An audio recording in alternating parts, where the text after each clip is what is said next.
വചനം എന്നാൽ ദൈവവചനം അഥവാ തിരുവചനം. വേദപുസ്തകത്തിൽ ഉടനീളം വചനം എന്ന വാക്ക് പല ആവർത്തി പല അർത്ഥങ്ങളിൽ ഉപയോഗിച്ചിട്ടുണ്ട്. സത്യവചനമായ ദൈവവചനത്തെയാണ് ഇവിടെ എല്ലാം പ്രതിപാദിച്ചിരിക്കുന്നത്. ആദിയിൽ വചനമുണ്ടായിരുന്നു, വചനം ദൈവത്തോടു കൂടി ആയിരുന്നു, വചനം ദൈവം ആയിരുന്നു, വചനം ജഡമായി തീർന്നു, കൃപയും സത്യവും നിറഞ്ഞവനായി നമ്മുടെ ഇടയിൽ പാർത്തു എന്ന് യോഹന്നാൻ 1-ാം അധ്യായത്തിൽ നാം വായിക്കുന്നു. യഹോവയുടെ വചനം വിതയ്ക്കുന്ന വിത്തിനോടും ഊതിക്കഴിച്ച പൊന്നിനോടും ഉപമിച്ചിരിക്കുന്നു. തേനിലും തേൻകട്ടയിലും മധുരമുള്ളതും നമുക്ക് പ്രബോധനം ലഭിക്കുന്നതും എന്ന് വിശുദ്ധ ബൈബിൾ നമ്മെ പഠിപ്പിക്കുന്നു. ദൈവവചനം കാലിന് ദീപവും പാതയ്ക്ക് പ്രകാശവും എന്ന് സങ്കീർത്തനം 119 പറയുന്നു.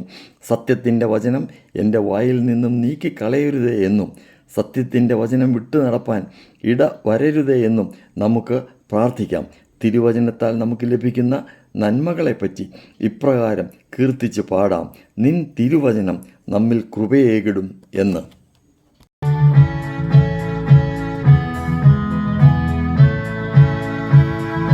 നിൻ തിരുവചനം നമ്മിൽ കൃപയേകിടും, തെന്നൽ പോൽ തഴുകി ഉള്ളിൽ കറകഴുകി രൂപാന്തരം നൽകും മനുജനു പുതുജനനം രക്ഷയേകും വചനം. പാദ പ്രകാശമാക്കും വചനം, പ്രത്യാശയാൽ നിറച്ചിടും വചനം. പാദ പ്രകാശമാക്കും വചനം, പ്രത്യാശയാൽ നിറച്ചിടും വചനം. ജീവൻ പകരും വചനം, നിർമ്മലമാം ഈ വചനം, അനുദിനം കുളിർപേരിടുന്ന സ്വാന്തനമാം വചനം.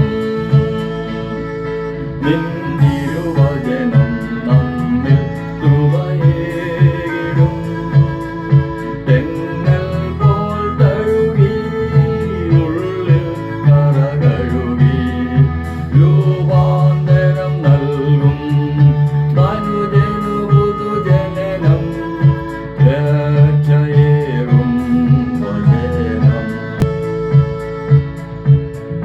സ്വർഗീയ സാന്നിധ്യം ആം വചനം, ദേഹിദേഹാദികൾ ഔഷധവും,